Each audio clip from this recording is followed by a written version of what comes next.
Welcome to A Pair of Bookends, the book club you can carry anywhere. I'm your host, Hannah MacDonald, and I'll be bookending the conversation with some of the most exciting voices from the bookish world. Welcome to Top of Your TBR, the series where I ask authors about their books and the books they believe should be at the top of your TBR piles.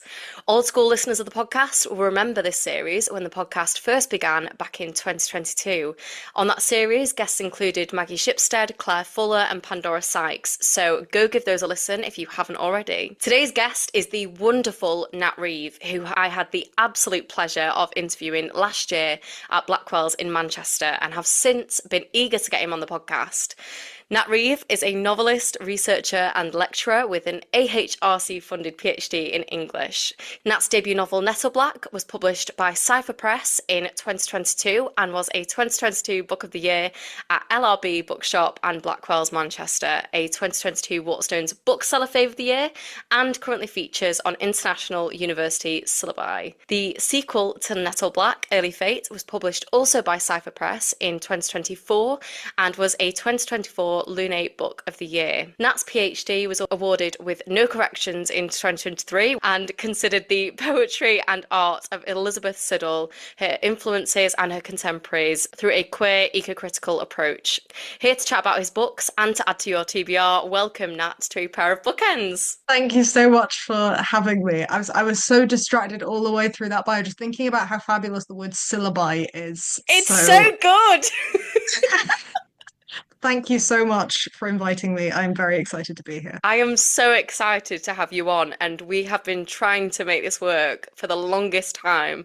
And Yes. I'm so happy that we've finally got to do it because Yes. I'm so excited to pick your brains on the podcast. That sounds Right. very strange. No, I am ready to have all of the brains picked. Let's do Great. this. I love it. So the first question I always open with is to ask authors what they are currently reading. So could you tell us, Nat? Yes, I actually can because it's two very specific books that I've just finished. One of them is Mansfield Park by Jane Austen. And Wow. the reason I was reading it is because it was a Jane Austen book that I didn't know the plot to. And I Okay. wanted to see what the experience was of reading a novel from, what is it, like 1814, Mhm. and getting a spoiler-free experience and sort of gasping along with these reveals and genuinely not knowing what it is. And like, I can't have that experience with something like Emma or Pride and Yes. Prejudice. And I absolutely loved it. I thought Mansfield Park was all kinds of fabulous and just really sort of complicated. And it felt very much like the happy ending, as it were, was sort of, I won't spoil it, but it kind of hung there in this extremely self-aware, authorial, you can take this if you want, but you don't have to. You can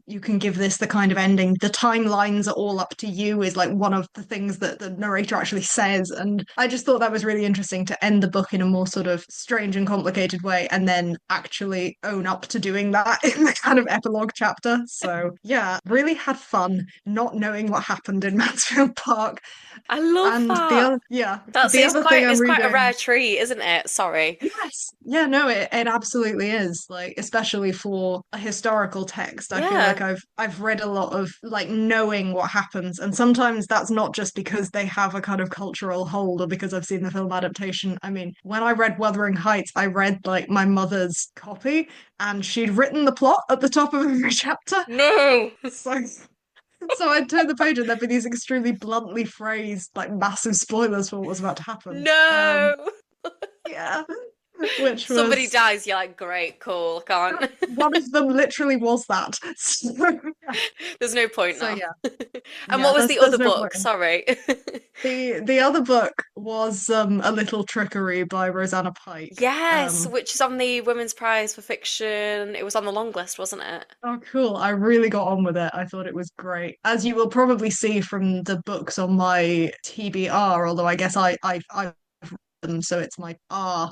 They all have that sort of element of ventriloquizing a historical voice, and I really enjoyed that in A Little Trickery. And just Yeah, what a cool sort of exploration of that sort of culture of saints, relics, and sort of medieval church exploitation, and then exploiting that back in order to create this kind of Mm, utopia for yourselves. And in this very sort of, I just love the practical mindedness of it, of like, if we were going to do this thing, this sort of elaborate scam, basically, how would we do it? And mhm. how would we do it in 1500 or that sort of early Tudor period that it's set? So yeah. I love that.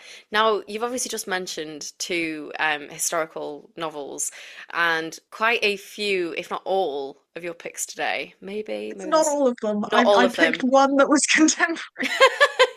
But is historical fiction something that you've always been drawn to in terms of reading? Yeah, yeah, I think so. I think I find the idea of coming at the world of a book from a kind of blanker slate very appealing. I think I like knowing that I won't understand all of the resonances immediately and that I won't get all of these references and that that's okay and that I'm having a kind of learning experience. I think I think with a lot of contemporary texts, I get stressed because I feel as if there's an implicit sort of, well, you know what this is, you know what this experience is like, and sometimes I don't know what that experience is like. Yeah. Like I don't, I don't have a neurotypical view of the world, and I feel like for some reason that helps me gravitate a lot more towards a kind of historical world in which Mhm. I'm not expected to have had a particular kind of experience of. So, Yeah, yeah. absolutely. I want to ask before I get you to chat about your books, I want to ask what you would say are any kind of particular writers or books that have directly influenced your work, but they can't be the ones on the list today. It's got to be separate. Hmm. I think the list of my influences is extremely ongoing. One of the things that I'm really consciously trying to do now is to read, I guess, what would be interested in seeing how it sort of fits into that space, but also how it doesn't. So, for example, like at the moment, I'm working on a kind of Tudor slash Victorian Gothic novel. And for that purpose, I mean, A Little Trickery was kind of absorbed into that as another sort of Tudor retelling. And I suppose I kind of have a draft and then I want to compare that draft to what else already exists. In terms of specific authors that have been an influence on me, it depends on the book. I think for the ones we're going to be talking about today, so like Nettle Black and Early Fate, I think sort of Dickens is an extremely obvious one and Wilkie Collins as well. That sort of like larger than life Victorianishness, which is just, I mean, for them, it's not Victorianishness, it's just like life. So I think another influence for me is the language of scripts and sort of the way that scripts are written. So for Nettle Black and Early Fate, like Gilbert and Sullivan librettos were a major influence, and that very like fast-paced, extremely stressed, but also kind of unnecessarily eloquent dialogue that they have. Like one of my favorite lines from a Gilbert and Sullivan opera is when it's in the Mikado, which, is in many ways a deeply problematic situation, which is why, incidentally, I have rewritten it to set it in the French Revolution. But in the Mikado, there's a scene where the characters are basically arguing over a scheme having gone wrong, and someone makes a joke at the wrong time, and another of the characters shouts, "Is this the time for airy persiflage?" And I just love that energy. That's so good. Yeah, just unnecessary words in a stressful situation Yes. is something that very much influences Nettle Black and Early Fate. And we will come to the language in your books because there are quite a few fun phrases. There's one word in particular that gets used quite a lot, which we will come to.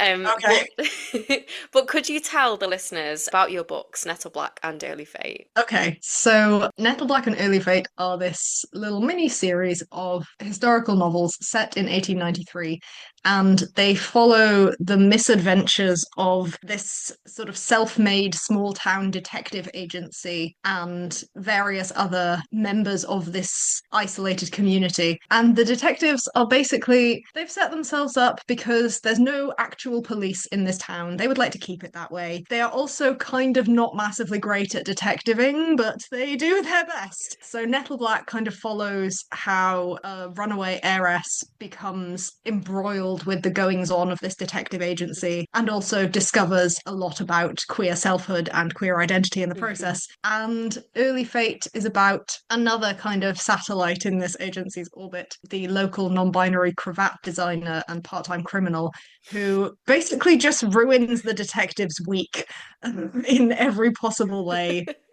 And yeah, so they're sort of on one level, they are, I mean, people call them romps, like they're sort of wild, exuberant novels about kind of dealing with disproportionate crimes in a small town. I mean, Hot Fuzz actually was a major influence on the books.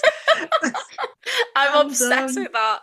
yeah, Iconic. yeah, it was good. So, yeah, they kind of have that hot fuzz energy, but also they are about queer selfhood, queer self-expression, and how to find a form of queer self-expression Mhm. when you are living in 1893 and you don't have necessarily the most extensive catalogue of words in which to explain yourself. Yes, I think you've described those very well. They have this really fun and playful tone to it, and I'm really curious about this kind of, I don't know if amalgamation is the right word, but kind of amalgamation of genres, where it's like it's historical fiction, but there's also kind of mystery and crime, but then there's a little romance in there. And where do you think all this kind of, yeah, this mix of genre comes from with your writing? I think honestly it came from following the sort of context of Victorian comedy Mhm. and also just the weird cocktail of influences that I had when writing Yeah. these books, rather than necessarily consciously saying I'm going to write it in this genre. I Yeah. mean, it's historical fiction because it's set in 1893, and because to some extent it is interested in kind of the practice of archive making. Like the novels are comprised of like journals and letters and stuff written by the characters and also collected by the characters. Mhm. So there is this sort of interest in history formation. But yeah, I mean, I suppose this quite makes them quite hard to describe because Yes. I feel like I have to caveat that like these are not crime novels, I guess, No, they're because not. yeah, like the detectives, the point of them is that, you know, they're solving the crimes in the weirdest ways possible. And Yes. like, you know, in Nettle Black, they lose the most important piece of evidence like immediately and spend a lot of the book trying to get it back. But like that's the point, I guess. I suppose I didn't, because so much of the books is about finding an explanation and finding a sense of certainty and wholeness. The books themselves can't therefore be too kind of fully sort of certain about stuff. They have to have that kind of groping towards what's going on here. They can't be like incredibly slick. We know how to solve this crime. Yeah. We know who we are, because I mean they don't. They're finding that out, Yeah. and concentrating on that messiness is really important to the books. So I Hmm. guess that probably explains why they're generically bizarre. Absolutely. And I mean, you mentioned Dickens before, but you also mentioned Hot Fuzz. So I think that kind of tells us a lot in terms of, you're taking Yes, bits and correct. pieces. I want to ask about the voices, the perspectives in your book. I'm going to have to look at which one I'm speaking about so that I don't get them mixed up. But it's Henry in Nettle Black, isn't it? And then Pip in Early Fate. Is that right? Yes. Yeah. So obviously they're very distinct voices. And like I said before, you've got this really playful tone in the book. And, you have this really cool way with language. How did you go about creating their voices? I think a lot of, I mean, how I created all the voices was by playing them off against each other. And a lot of that creative process came from understanding these books as like ensemble pieces or kind of polyphonic texts. Because, yeah, Henry is the main narrator of Nettle Black and Pip is the main narrator of Early Fate. But there's also like at least three other narrators at any given time, Yes. all doing their own thing. And I liked increasingly being able to play with how they wrote. That was a major part of Mm. creating all of the voices. So in Nettle Black, Henry is keeping a journal. And I wanted this to be a proper sort of Victorian journal, you know. I mean, I could have gone Jonathan Harker in Dracula and just given Henry the ability to write shorthand, but I didn't want to. I wanted to think, okay, so there's this character who's writing these chapter-length diary entries with incredible precision. How in world shall we explain this? What are the circumstances of these being written? And then Henry being able to remember a lot then became a really crucial part of the plot. Hmm. And then in Early Fate, Pip is writing a kind of confessional under very different circumstances from Henry. I'm always thinking about sort of where are the characters in relation to the events that they're talking about. So Henry was writing a diary entry at the end of every day, whereas Pip sort of writes this huge, like the whole whole first bit of the novel is just Pip summarizing the last 2 weeks, but then suddenly they have to speed up and they have to write quicker and write into weird circumstances, and there's a sense of the texts themselves as living within the world of the book. And then you just have characters who don't write at all, like Cassandra in Early Fate, one of the detectives who narrates via phonograph, which actually I did borrow from Dracula.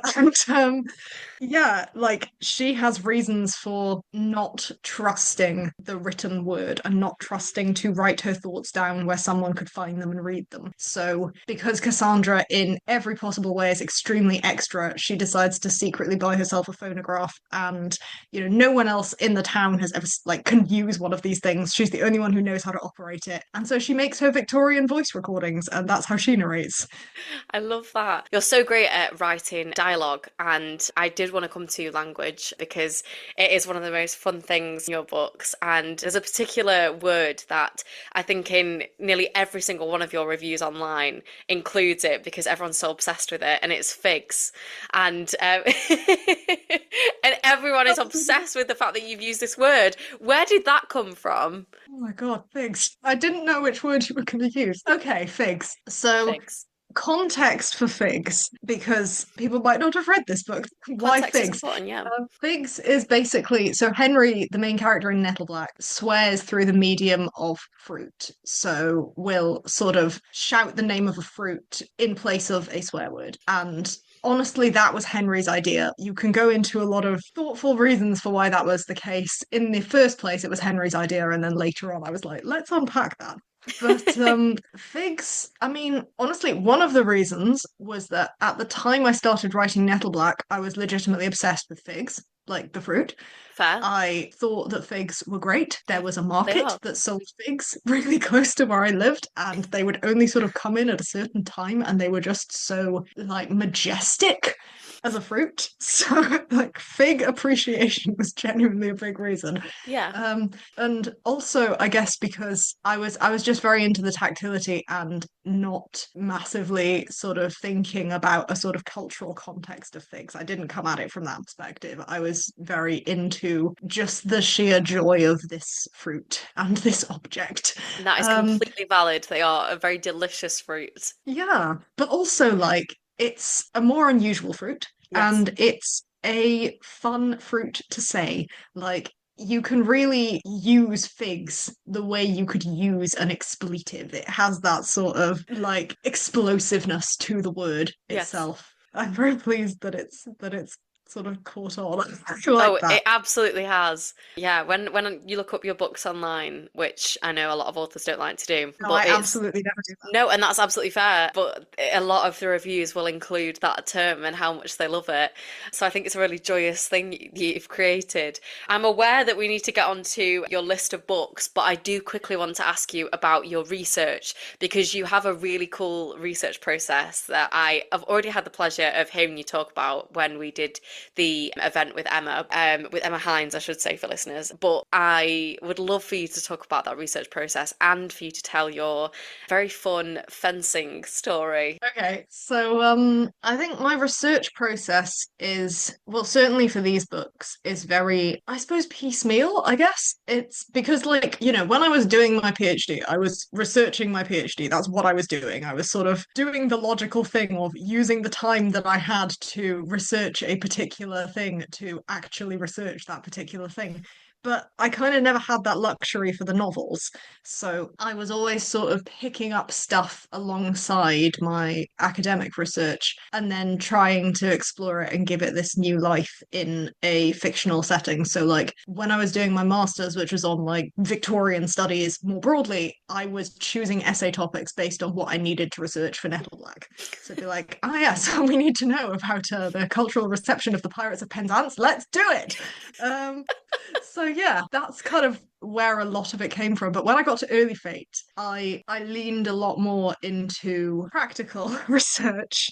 Just a bit. And just a little bit. So basically Pip, the main character in Early Fate, whose entire modus operandi is to have the most extravagant, dandyish persona that they can possibly come up with and then sort of wear it like armor for as long as it doesn't crack. Hmm. Pip fences in a sort of antiquated Renaissance style. So I learned to do that, basically. So I joined the Shire of Flint Heath, which is like the Cambridgeshire-based branch of the Society for Creative Anachronism, which is like sort of medieval and Renaissance. It's not kind of living history, but it's sort of exploring the practical crafts and how things were done, and then sort of trying to recreate them in interesting ways. And they were teaching Renaissance fencing, so that is a thing. And yeah, it was just really enjoyable to be able to draw on what might seem a very odd thing to research for a Victorian novel. And I think that's another thing I'm really interested in, which might become apparent in some of my book Hmm. recommendations. That sort of how different historical periods interact with each other, and why would a Victorian dandy want this skill? What would this skill look like if you dropped it in the middle of a small town in 1893? That sort of combining of odd things. Hmm. So yeah, I mean the fencing story is that I learned to fence and it was really fun. Iconic. I think it is one of the most iconic research processes I've ever heard a writer talk about. So I had to get you to mention that. But we do need to get on to the books that you've chosen to add to the listeners' TBR piles today. Now, Hey, previously I have asked for 4 recommendations, but I allowed 5 for this for a special reason, which will become clear later in the episode. But the first book on your list I'd love for you to talk about is Victorian Psycho by Virginia Fito? Fato? I think it's fate. Fato, which was published in February by Fourth Estate and was described by the Sunday Times as Jane Eyre meets American Psycho. Tell us why you chose this book, Nat. Oh, I just think Victorian Psycho is so joyous and so interesting. I mean, it's terrible joyous, like it's sort of grisly joyous, but like I just really enjoy this book. It's like a sort of extremely poetic, very tactile exploration of the 19th century, sort of as a whole, because the book just says it's set in the 1900s and the references in it sort of span the whole century. Hmm. It's this exploration of, on the one hand, it's like a critique. It's like sort of saying, why do we romanticize the Victorian period? Hmm. Why do we fetishize this period that is sort of everything in it is made out of death, and all of the wells have dead babies in them, and people are putting belladonna in their eyes, and all of these kind of horrible tiny details. Hmm. It's like an evil Victorian farm. I don't know, you know, like historical farm series with Ruth Goodman. It's like evil Ruth Goodman. And on the one hand, there is this, yeah, this sort of minute attention to all of the horrible physical stuff of the Mm. 19th century. But on the other hand, it's also kind of a love letter to that in a Yes. weird way, or at least a sort of letter to how much of that can be mined for horror. Hmm. It almost feels as if it's asking, you know, even though it does make references to stuff like Wuthering Heights and the yellow wallpaper, like those are very explicitly referenced in the text, it's almost kind of asking, like, why do we need the supernatural to find scary things in the Victorian period when so Mm. much of everyday life is in itself so terrifying? And I love that. I love that sort of really considered, ornate, material culture exploration of why an era can be so horrific and yet so absorbing at the same time. I'm completely sold on this. You don't need to say much else on that. I've got Virginia's other book. Oh, it's Mrs. March. That's what I've got, Yes. which I believe is being adapted, which is very cool and exciting, which I really need to get to. You've just reminded me.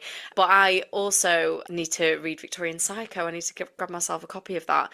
Do you agree that it's a period that we kind of fetishize? Yes, I think it's, you know, Victorian Psycho is making a really important point to some Hmm. extent about some of the more, I guess, sanitized portrayals of the 19th century, Hmm. particularly of any kind of romantic arc in the Mm. 19th century. Like, in a lot of ways, it's like Jane Eyre's terrible sibling. And, you know, Jane Eyre itself is pretty dark. Mm. And this is somehow darker, I guess. Wow. Possibly because it's really interested in pulling out all of the small ways in which something can be scary, as opposed to these sort of big melodramatic situations, which also, you know, happen. Like, there's a lot of melodrama at the end of the book with no spoilers, But yeah, I love the details and the cruelty of the world as rendered through all of its objects. I think that's a really sort of salient thing to Mm, remember. It's like a sort of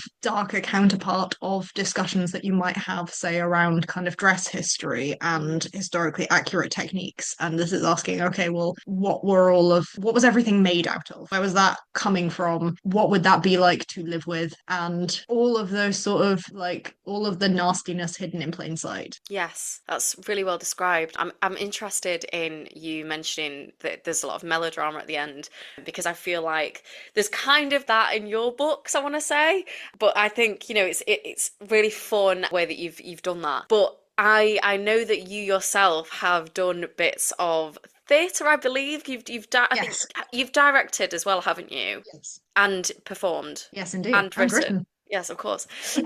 So you've done all of those things. So do you think there's any sort of links between you've been in the world of theatre and the sort of things that you write in your novels and the things that you're kind of drawn to in terms of reading? Do you think there's any kind of connection there or Yes. not? I think absolutely, particularly in what I write in the novels, Hmm. because, Nettle Black and Early Fate are about finding a sense of queer self-expression, or certainly Nettle Black really is. Early Fate is a little bit older, a little bit more jaded, a little bit more like, okay, so I've come out. It has not fixed everything. Okay, what next?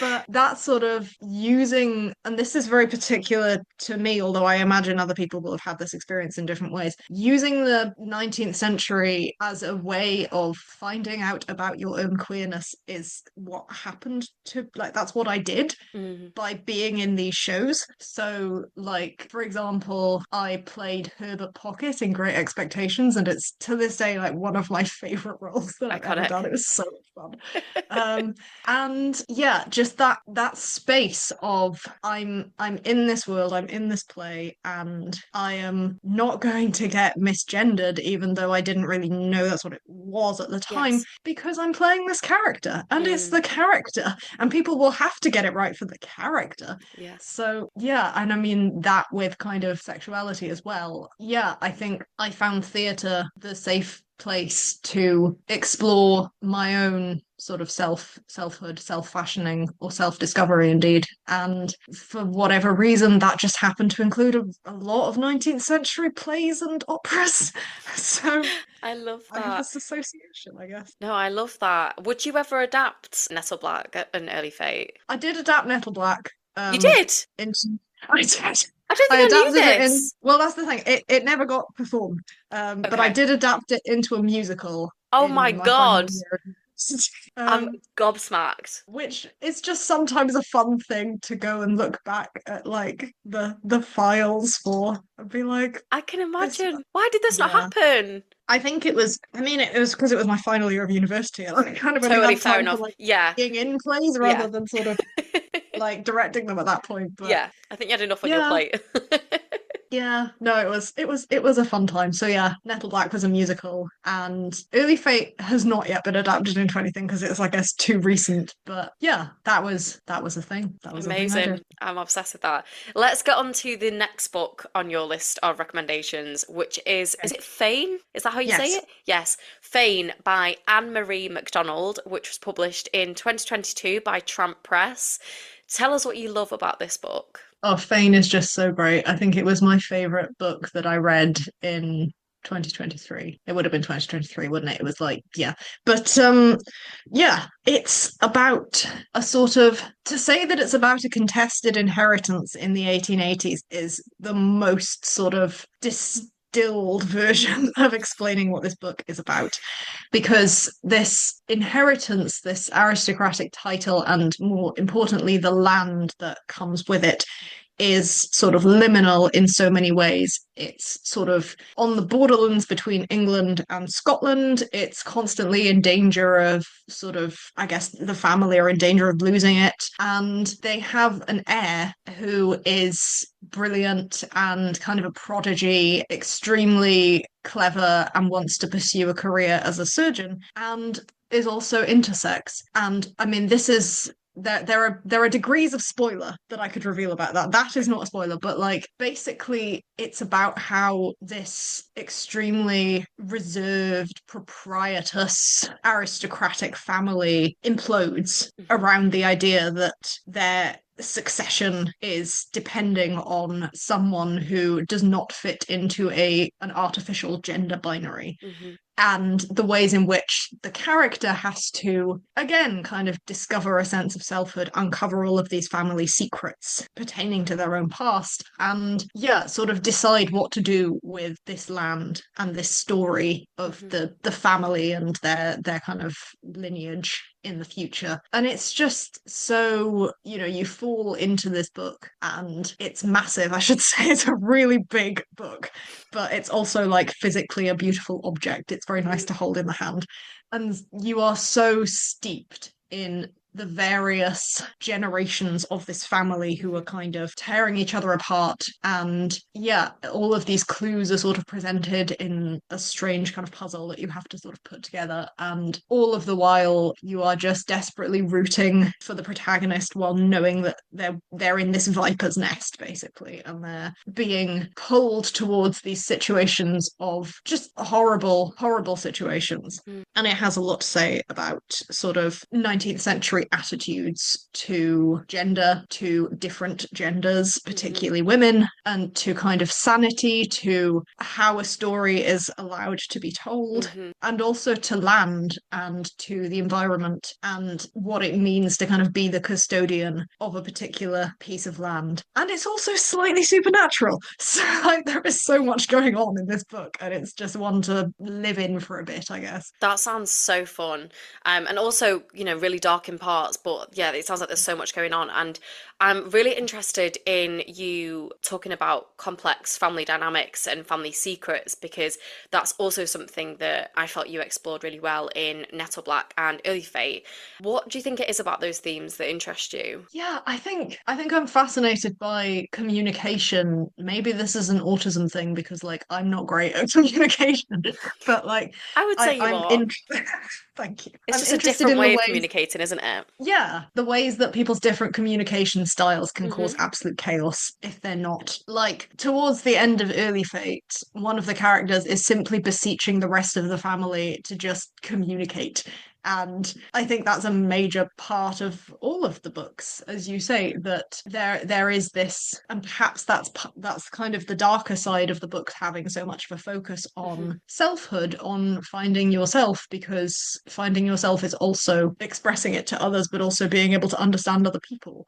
Yeah. And it's that understanding of other people that is often in danger of getting lost in the Nettle Black and Early Fate world. Oh, So I'm interested in that sort of double-sidedness of communication, of not only how to make yourself intelligible, but also how to understand other people, which is really hard. Like yes. particularly in the way that someone may or may not communicate. So Yes. yeah. People are very hard to understand. I totally get that. Indeed. I often struggle with what other people are thinking and feeling, and assume that everybody hates me. And I think it's a trait with anxiety, but I think there's definitely some neurodiverse traits there that I haven't Yeah. really looked into, where, a certain change in somebody's expression on their face, I really zone in on, and I'm like, oh no, like what have I done or said, or like can't quite read them. Yeah, yeah, exactly. This is why I have so much trouble with just like text messages because I'm not Fair. I start close reading it like it's a poem and being like, okay, well, what does this mean? What are the words doing? How are the words working? And that's not how you're meant to read a text. So yeah. No, you're completely dissecting it, and you've got a whiteboard filled with scribbles and. Yeah, exactly. But let's get on to the next book on your list, which is We That Are Young by Pretty Teenager, which was published in 2017 by Galley Beggar Press. It won the Desmond Elliott Prize, it was shortlisted for the Republic of Consciousness Prize and the Jan Michalski Prize, and was a Sunday Times, Guardian, and Spectator Book of the Year. High praise indeed. How did you first come across this book? Well, Preeti actually taught me as an Oh my undergraduate. gosh, So amazing. I mean, I knew of the author. I knew the author, and she was an incredible teacher. And genuinely don't know how I would have finished my degree or indeed got my like life priorities straight without her guidance. So, I guess I was primed to like anything that Preeti writes, but I also have very particular reasons for liking We That Are Young. It's basically a retelling of Shakespeare's King Lear set in contemporary India. Mhm. So it revolves around this business tycoon. Well, I mean, I say it revolves around him because actually he's not in it that much, and I think that's great. The Lear figure, Devraj, who is trying to sort of retire but not retire. Mhm. He wants to kind of divide his company with a capital C between his three daughters, and this company is sort of he's descended from royalty, and like the company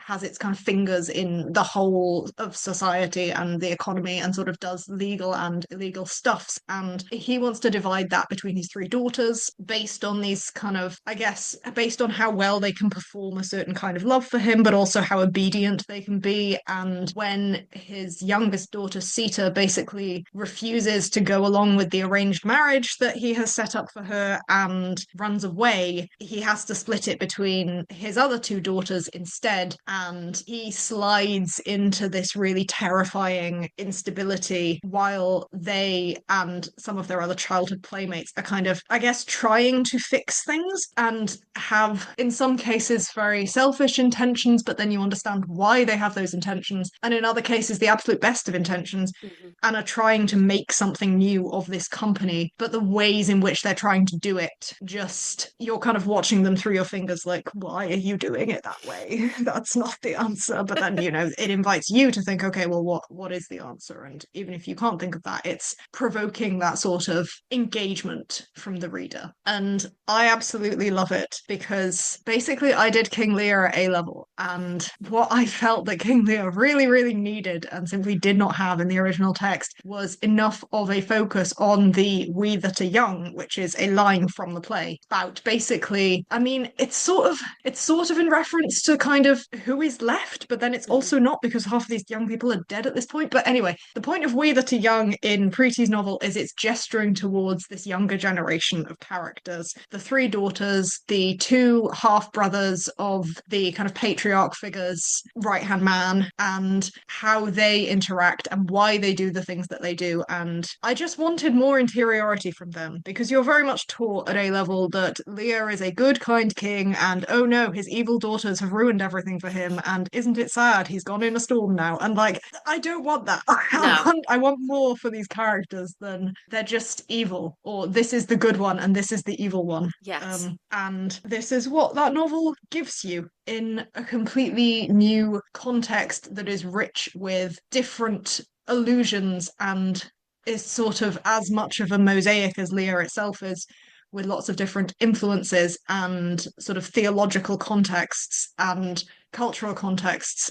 And yeah, it just allows you to sit with each one of these younger characters in turn, although I guess you're not really sitting with them. It's not comfortable. You're sort of hurtling through this world of extremes of privilege and poverty. You're kind of hurtling after them. And yeah, watching them make these tragic choices and understanding where that has come from in the tapestry of their own lives. And I love that. I don't need to know about, this the aging patriarch man. Like I don't need to know about him Yeah. and how sad it is that We've heard enough he of that. yeah, he doesn't get to have his 100 nights and his Tuesday party. I am so sorry, but like, I don't need to. But then there are these really interesting sort of interspersed sections of the novel that are from his point of view, and they're terrifying, Mhm. but they're also short. And Yeah. the weight of it is very much on the younger characters, the responsibility they've suddenly been kind of thrown into or are kind of trying to snatch for themselves. Mhm. And yeah, I just love it. That sounds great. I definitely need to get my hands on a copy of that. Now, the thing that when I was reading up about these various books, with this book, I read that it's set between the luxury hotels of New Delhi and Amritsar, the palaces and slums of I'm going to butcher all these pronunciations, I'm really sorry, of Napathala to the beautiful broken city of Srinagar, Kashmir.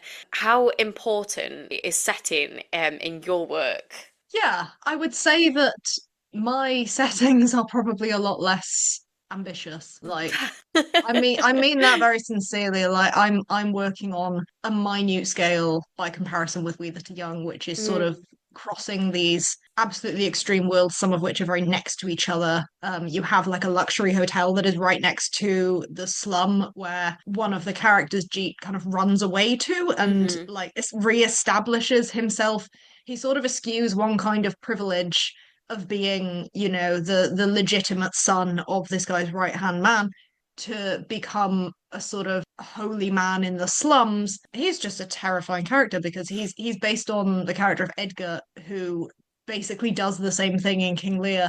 And there is a sort of framing plot for why this guy gives up one extravagant setting for another, which is to do with his half brother discrediting him and stuff. But like, again, interiority, Hmm. the We That Are Young is asking, why would someone go that far? Like, Yeah. why would they decide that, oh, I have to run away from these false allegations? Although the implication in We That Are Young is that they're not all false. I have to run away from this and I have to hide myself. So, you know what I'm going to do? I'm just going to like go to a heath and strip naked and say that I'm a madman and build this entire alternative persona. Like, why would you go that far? And that's how the Young is interested in answering. Anyway, so I guess actually, Nettleblack is interested in exploring a similar thing on a much more kind of comedic scale, I Hmm. guess, in the character of Henry and the way that Henry moves between settings, because Henry also runs away from a life of privilege and chooses a very weird way to hide Hmm. from that privilege, finding them again. And for Henry, the reasons are to do with a real lack of understanding of a broader setting, Hmm. in that Henry's world is very limited. They are not originally from the town that they're now living in, and they've never been allowed to go beyond it. So they don't even know how to leave the town. Yeah. And they have to therefore get creative within this limited setting and come up with something which seems far too outlandish for anyone to find them, even while they remain in this very claustrophobic, close quarters sort Hmm. of situation. So I guess I'm interested in, yeah, these very small, tight settings and how they force people into these very proximate choices to each other, Yeah. and how they force people to keep sort of working around each other, even while everyone is like, Henry is just down the road from their family home and still has to deal with hiding from that. Yeah. So yeah, and I think I'm also very interested, and I think We That Are Young does this as well, interested in kind of absent settings Hmm. and where people have come from into my main setting and why they've done that and what is the effect of that movement. So like in Nettle Black and Early Fate, a lot of the characters were not born in this town. Hmm. And so there are these kind of ghostly other settings of sort of Gower in South Wales or London or Italy or these kind of alternative places which shadow the characters and play a huge part in why they have chosen to deliberately isolate themselves Hmm. in a very sort of small, interconnected, but remote rural place. So that's another setting thing. I love that. That's so interesting. We do need to get on to your next choice, and this Yes. one is the reason you're allowed 5 books on your list. Yes. And this is The Quick and the Dead by our wonderful friend Emma Hines, which was published in January by Bedford Square. Now, this is Emma's second novel. Her debut, The Knowing, was published in January last year. What in particular was it that resonated with you in Emma's second novel? So I absolutely love The Quick and the Dead, and I have been just steeped in it for a while. I think so. The Quick and the Dead is about these two kind of found family friends, siblings, sort of. I mean, they're not actually siblings, it's a very found family relationship in late Elizabethan England who are sort of embroiled. They are basically trying to escape their, Elizabethan mob boss, effectively, but they get embroiled in the experiments and squabbles of the local sort of alchemical elite. So all of these fancy alchemists who have all these sort of strange vested interests in people, but also in people as things and in performing these experiments. And all of that becomes entangled in these characters' Mhm. search for their own sort of, in some cases, selfhood, but also self-confidence. So, for example, one of the characters, Kit, is sort of incredibly self-made in a lot of ways, and his story involves him kind of finding out the backstory of himself and where he came from, and then he has to decide what to do with that Mhm. information. And then you have Kit's kind of best friend, Mariner, who her kind of story revolves around being seen whilst also on an exploratory journey of gender and kind of what happens when you are given perhaps more options than you would have in if you were, say, in a more sort of restricted or privileged situation to explore different kind of gender expressions, but then becoming trapped inside the wrong one, Mhm. basically. And I Um, believe you're Mariner's biggest advocate.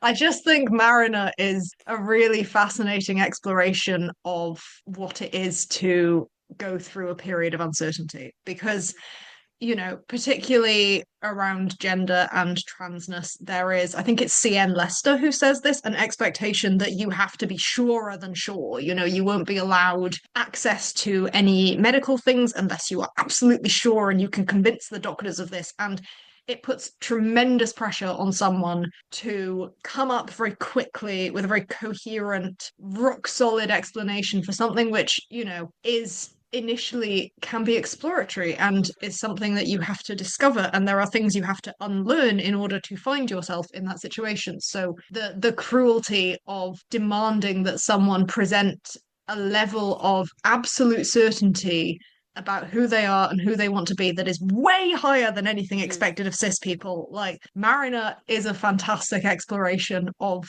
just what happens when you become trapped inside a certain kind of expectation of certainty and what happens when you want to keep exploring and Yeah. how that does not delegitimize your identity or your journey. It doesn't mean you didn't mean it. It doesn't mean you're not trans or you're not real or any of these horrible things. It just means that you need space to find out because you Mhm. haven't had that space properly. And so, yeah, I just think, in the midst of kind of dealing with all of these alchemical intrigues and sort of trying to survive in this like revenge tragedy of a novel, Mariner is also trying to explore what it means to be uncertain and how to find an authentic certainty rather than one that is demanded of you by people who don't understand. I am so pleased that you've pushed this book forward to be on everyone's TBRs because I often reference Emma on the podcast, and I know that it sounds to people like I'm coming from an incredibly biased place, but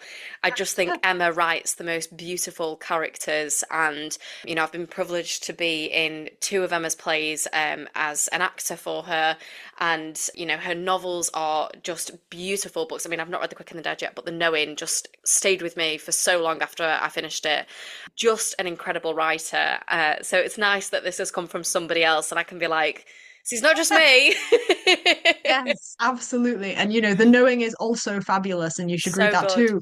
Yes. I just have a particular soft spot for The Quick and the Dead. Yes. Um, I think it's one of, if not my favorite, historical novel set in a Tudor period. And Yes. like I say that knowing the context of that. And I just think it's so intricate and clever and immensely readable and just a joy. Yes. I want to ask you before we move on to your final pick, I want to ask you about writing community because I know that you thank Emma in your own acknowledgements and Emma has thanked you in hers. And I think it's so important to have friends that you can turn to in creative industries because they're so difficult and they're so full of, twists and turns and highs and lows. And it's really important to have people going through that with you and understanding what those experiences are like. Yeah. What has it been like for you finding your community in this industry? I think it's been essential because, again, I mean, a little bit like what we were just talking about, there is often an expectation, particularly if you like write and are in a position of authority about writing. So like I teach creative Hmm. writing at universities, an expectation that you'll always know exactly what you need to do and that you will be certain and that you can do it on your own. Hmm. And like you've passed the point where you need to like talk to people, and that's absolutely not true.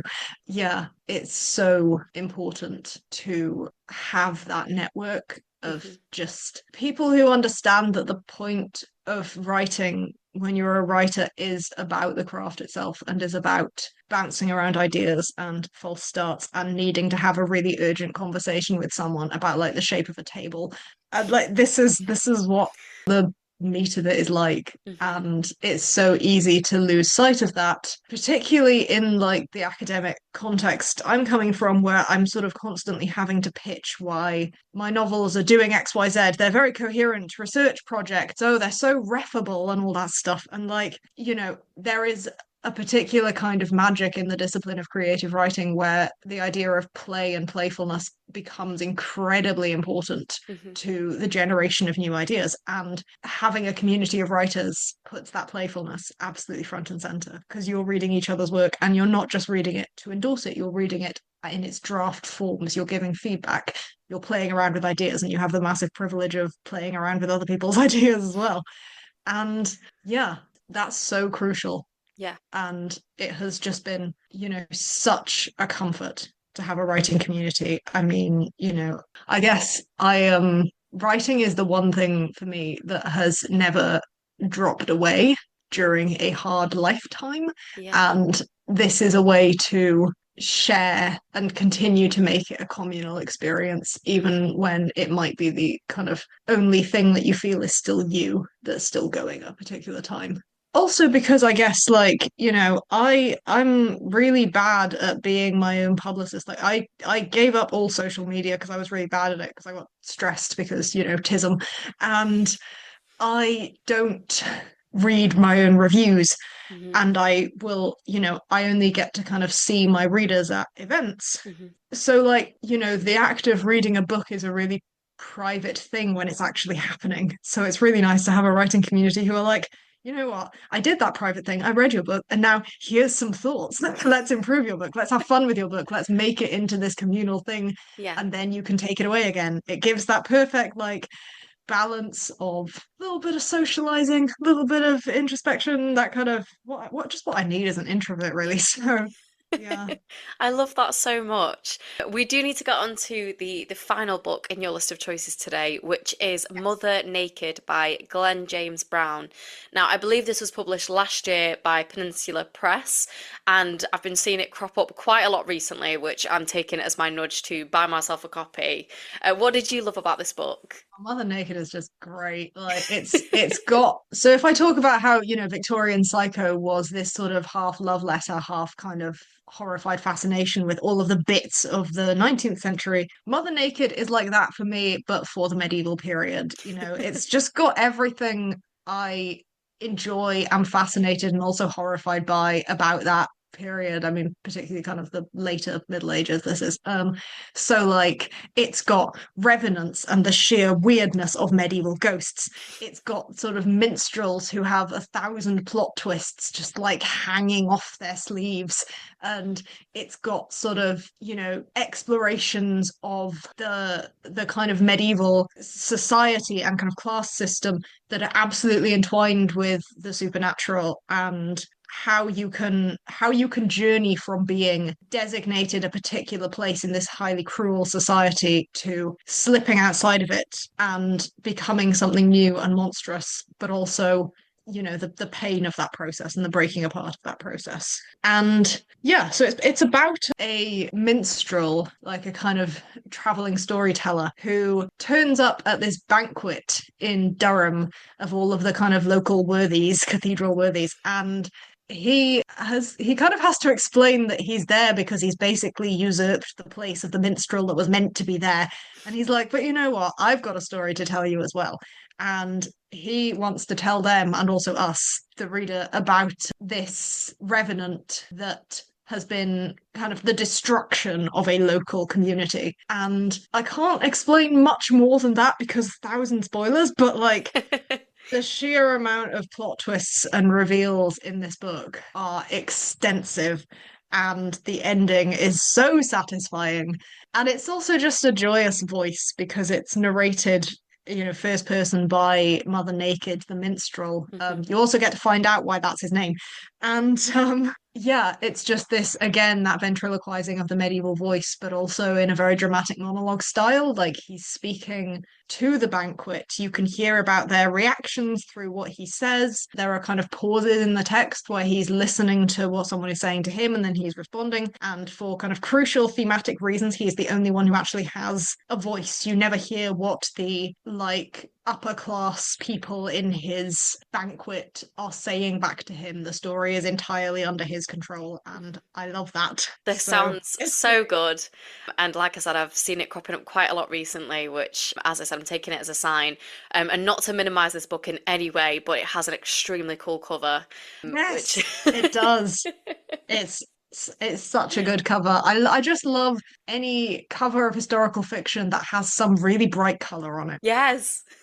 I Yeah. love that. Now, lastly, before I let you go, Nat, I do want to ask, were there any books that didn't make your list, but that you'd love to give us quick fire recommendations of? I mean, the one that got sort of slid off the list because it was already too long was Mischief Acts by Zoe Gilbert, which is this. I mean, if what you want is like different historical periods and being very quickly steeped in the character of each one and then thrown onto the next one, all through the medium of folklore, and you're kind of following this kind of folkloric character called Herne the Hunter. We're following him from his sort of terrible inception in a medieval wood right through to like the end of the 21st century. And you sort of see these little contained stories that add up to become the extensions and extensions and extensions of this myth throughout various different historical periods, always with Herne kind of causing chaos at the center of them in some way. And yeah, it's like it's sort of historical fiction, but it's also so much more than just sort of focusing on one period or focusing on the past exclusively. And yeah, I could talk about it at more length. But the point is that's the one that was left off the main list, but it's also a fabulous book. I love this. You've given us so many good recommendations today. Thank you so much. I am sure that the listeners' TBR piles are now suitably large, and I will be popping a link to all of Nat's recommendations in the show notes, and I will also be popping links to Nettle Black and Early Fate, which are Nat's wonderful books. They are out now, so go grab yourselves a copy. You can buy them in all good bookshops, but also from the link in the show notes. Nat, I believe that you are not anywhere online for people to find you, are you? Yeah, I'm useless at social media. I And that's technically have valid. a what's it called? Is it called Twitter? I don't know. I have an Who account knows? of that and I haven't looked at it for like 2 years. So just don't even bother. So Read the books. exactly, find Nat through his books. That's the best way to do it. It has been an absolute joy chatting to you today, Nat, and I'm so glad that we've finally got to do this. So thank you so much for Yes. joining me. And thank you so much for having me. And for our listeners, if you enjoyed this episode, please don't forget to rate, review, and subscribe. And if you want to give us a follow, you can do so at a pair of bookends pod on Instagram and at a pair of bookends on Twitter and TikTok. And that is all we've got time for. So thank you so much once again, Nat, and thank you, listeners, for listening. Goodbye.